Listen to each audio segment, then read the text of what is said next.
Assalamualaikum warahmatullahi wabarakatuh. Selamat datang kembali di channelnya Mas Eka nih. Apa kabar para warga sekolah? Semoga dalam keadaan sehat selalu dimanapun para warga berada nih ya.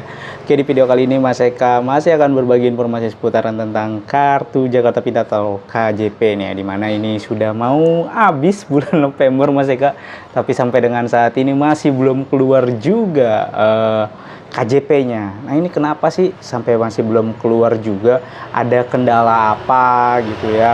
Bahkan ada tuh beberapa komen yang komentar, wah ini dananya pasti dianukan ya. Itu lumayan tuh dipendam dulu, diputer dulu berapa ratus ribu orang itu, berapa jumlah nominalnya yang diendapkan dulu gitu kan, diputerin kemana tuh, penuh dengan rasa curiga ya. Mungkin kalau ada opini seperti itu atau ada pandangan-pandangan seperti itu pemain baru dari KJP kali ya. Karena kalau misalkan udah pernah atau sudah sering mendapatkan KJP, apalagi kalau misalkan pergantian tahap seperti ini, pasti nggak akan komen seperti itu atau bahkan tidak mengeluarkan statement-statement yang menjas bahwa ini dananya diselewengkan dan segala macam. Pasti nggak mungkin seperti itu. Tapi kan nggak ada kejelasan, maksudnya nggak ada pemberitahuan apa-apa nih ya. Mungkin baru gitu karena kurangnya pengalaman, kurangnya wawasan, sehingga informasi yang masuk tuh main ditelan-telan aja. Ini duitnya pasti dikorup, ini duitnya pasti dianukan, ini pasti diumpetin dulu, ini pasti diselewengkan gitu kan. Penuh dengan kenegatifan di isi kepalanya gitu, sehingga diluapkanlah di setiap informasi yang ada pasti dilimpahkan seperti itu gitu kan. Bahkan nggak jarang juga di akun Instagramnya P4OP ataupun dari dinas gitu ya, itu pasti banyak banget yang wah negatif lah gitu kan, ini dikemanain bla bla bla. Padahal kalau dia mengikuti secara alur prosedurnya gitu kan, memahami kemudian tahu gitu kan bahwa ini pasti proses seperti ini, dia tidak akan mengeluarkan statement seperti itu. Permasalahannya adalah kurangnya edukasi atau tidak mendapatkan informasi yang lengkap, sehingga warga sekolah tersebut langsung berpikiran bahwa ini pasti ada sesuatu yang salah gitu ya. Nah, di video kali ini kita akan berbagi informasinya. Mudah-mudahan informasi ini bisa membantu para warga sekolah agar tenang, nggak perlu termakan informasi yang ini ya, yang aneh-aneh gitu, yang bilangnya katanya dianukan, diinikan dan segala macam. Mudah-mudahan bisa terjawab gitu ya. Walaupun mungkin di akun-akun Instagramnya belum dijelaskan dan segala macam gitu ya, di akun-akun dari dinas terkait tidak menjelaskan kenapa-kenapanya, tapi sebenarnya itu sudah dijelaskan di awal pada saat mungkin ada presentasi atau mungkin pun ada infografis tentang mekanisme KJP-nya seperti apa. Nah, itu mungkin kurang dipahami atau kurang dimengerti, sehingga itu ada miskomunikasi. Nah, di video kali ini kita akan berbagi informasinya. Tapi sebelum itu, untuk para warga sekolah yang mungkin baru menemukan channelnya Mas Eka nih, silahkan subscribe dulu channel ini untuk mendukung channelnya Mas Eka agar bisa berkembang lagi dan bisa memberikan informasi-informasi terupdate kepada para warga sekolah pastinya. Kenapa KJP sampai dengan saat ini masih belum cair? Ya, Mas Eka akan review sedikit ya, bahwa untuk KJP ini sudah dimulai dari bulan September kemarin ya, September, Oktober, ini udah November, masih 3 bulan masih belum ada prosesnya juga. Jadi Mas Eka akan menjelaskan sedikit mekanisme dari pendataan KJP. Yang pertama adalah pendataan dulu nih, pemadanan DTKS dari bulan September, kemudian setelah dipadankan DTKS-nya, kemudian masuk ke verifikasi sekolah gitu ya. Sekolah memverifikasi calon penerima KJP. Ya, jadi nama-namanya dimunculkan dari sistem KJP yang datanya diambil dari data DTKS, dimunculkan. Setelah dimunculkan, di sekolah dapat misalkan 380 anak nih, contohnya seperti itu ya. Itu sekolah harus menginformasikan ke warga sekolahnya gitu. Misalkan dari sekolahnya 1000 orang, ternyata yang dapat hanya 300 lah gitu kan. Maka 300 tersebutlah yang harus melakukan verifikasi. Dari 300 tersebut nanti diverifikasi oleh sekolah.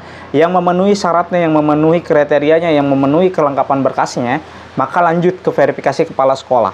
Nah, masuk ke persetujuan kepala sekolah. Dari persetujuan kepala sekolah nanti akan dilanjutkan ke menu namanya verifikasi dinas. Nah, di verifikasi dinas ini nanti semua dikumpulkan, diverifikasi ulang ya, berkas-berkasnya yang dari awal ya, itu dimasukkan lagi. Nanti di situ juga akan dicocokkan gitu kan, kira-kira masuk nggak nih sebagai kriteria penerima KJP gitu ya. Nah, yang tidak terdaftar di DTKS itu banyak yang hilang karena kemarin itu banyak yang dibatalkan. Jadi dari sekolah ternyata sudah dimasuk persetujuan kepala sekolah, beberapa minggu kemudian atau ya beberapa minggu kemudian sekolah mengecek lagi ternyata dibatalkan dengan alasan tidak terdaftar di DTKS. Nah, kalau yang dibatalkan karena DTKS, maka coba dicek terlebih dahulu DTKS-nya. Pasti DTKS-nya ada masalah gitu kan. Baik itu mungkin masalah dari data atau keterangan DTKS-nya atau status DTKS-nya, itu silakan ditanyakan ke pendamping sosial yang berada di kelurahannya untuk DTKS.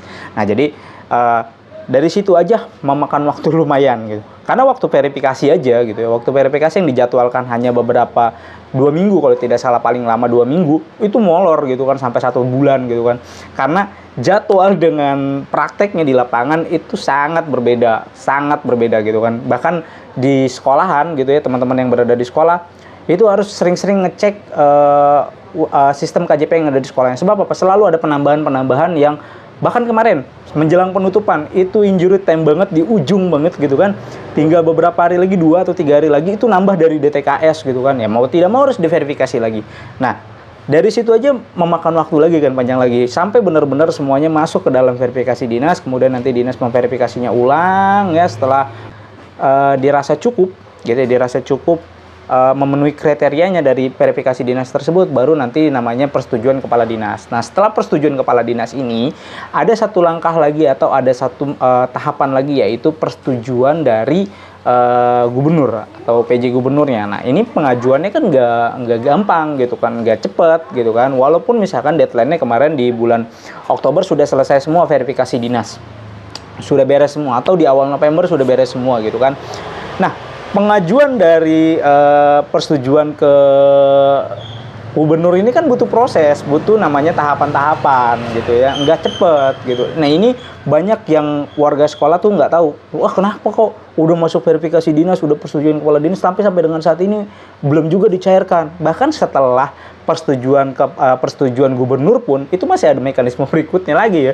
Ada yang namanya pencairan dan segala macamnya, ada urusan birokrasinya dengan Bank DKI-nya gitu. Itu panjang prosesnya. Bahkan mungkin itu kan cepat, bisa 2 hari 3 hari selesai. Iya, secara teoritis iya, 2-3 hari selesai atau seminggu selesai. Tapi secara prakteknya kan enggak. Di Bank DKI-nya mungkin nanti kan ada tuh di tahap-tahap sebelumnya selalu nemuin ya, yang lain keluar tapi dia tidak keluar padahal dia terdaftar gitu kan. Dia sampai 3 bulan ngurus dulu baru diproses. Karena apa? Karena ada kelainan namanya ya, nama di buku dengan nama yang ada di pengajuan KJP berbeda, maka tidak bisa dicairkan walaupun dia dapat gitu kan. Nah, itu harus bersurat lagi. Nah, ini kan masih diverifikasi lagi, nanti masih akan di-compare lagi dengan orang Bank DKI-nya gitu ya, di-compare datanya. Kalau memang yang nggak sama, disingkirkan terlebih dulu, yang sama dulu nanti yang akan dicairkan. Nah, proses-proses seperti ini kan nggak dibuka gitu kan, tidak diinformasikan. Makanya banyak warga yang miskomunikasi sehingga ya udah pasti ini dianukan di ini. Nah, kalau yang udah pernah dapat sebelum-sebelumnya, mereka nyantai-nyantai aja pasti, walaupun butuh gitu kan, tapi ya udahlah pasti nanti ini akan cair karena ini kan pergantian tahap. Selalu seperti itu, pergantian tahap tuh pasti jedanya itu kurang lebih 1 bulan gitu ya, kosong. Harusnya kan kemarin keluar ya di antara tanggal 4 atau tanggal 10, paling lambat tanggal 15 lah. Ini udah tanggal 20-an belum juga keluar gitu. Artinya sudah lewat gitu kan. Nah, kemungkinan besarnya itu nanti akan dicairkan di akhir bulan November ini. Yang jelas tidak mungkin sampai di awal bulan gitu. Pasti nanti akan ada di akhir ya. Kalaupun nyampe di awal bulan, pasti nanti yang tahap keduanya itu akan keluar di minggu keduanya atau di minggu ketiganya gitu kan, sehingga di dalam 1 bulan itu nanti keluar 2 kali. Nah, kalau untuk yang tahap kedua ini kemungkinan yang Mas Eka dapat informasinya kemarin itu sudah masuk ke persetujuan, sudah masuk ke pengajuan gubernur, tinggal menunggu realisasinya saja. Kemudian insya Allah diusahakan di akhir bulan November ini sudah keluar secara berjenjang gitu. Jadi ditunggu, nggak usah ribut, nggak usah berpikiran yang negatif ya, malu lah gitu. Maksudnya udah nerima bantuan tapi yang nerima bantuan terus ngejulitin gitu, ngejulitin yang ngasih bantuan gitu. Kayak misalkan dalam hal ini pemerintah gitu ya, Pemprov gitu, dikasih nih bantuannya nggak keluar gitu ya, bukan nggak keluar, masih proses, dia julitin, pemerintah ini pasti begini, ini pasti pelakuannya begini, ini pasti begini gitu kan. Karena apa? Karena di dalam pemikirannya itu selalu negatif terus. Ketika dia udah dapet, boro-boro ngucap terima kasih gitu kan, diem-diem aja. Bahkan dana KJP-nya malah diselewengkan, bahkan dana KJP-nya malah digunakan untuk hal-hal yang nggak penting gitu.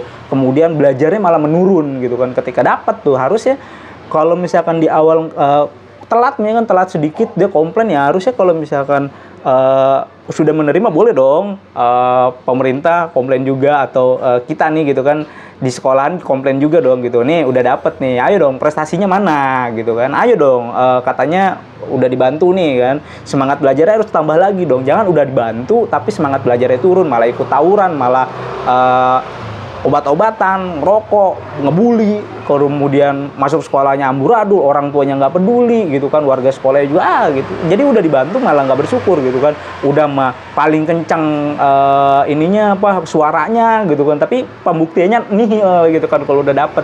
Kalau misalkan di awal suaranya kencang, buktiin dong harus kencang juga gitu kan, udah dapet gitu kan, terus telat nih gitu kan, wah teriak nggak dapet bla bla bla bla, udah dapet lagi nih kan, ayo buktiin mana prestasinya, kemudian mana output dari bantuan tersebut gitu kan, jangan kenceng suaranya tapi nihil buktinya gitu kan. Nah itu namanya tong kosong nyaring bunyinya tuh, banyak yang kayak begitu ya.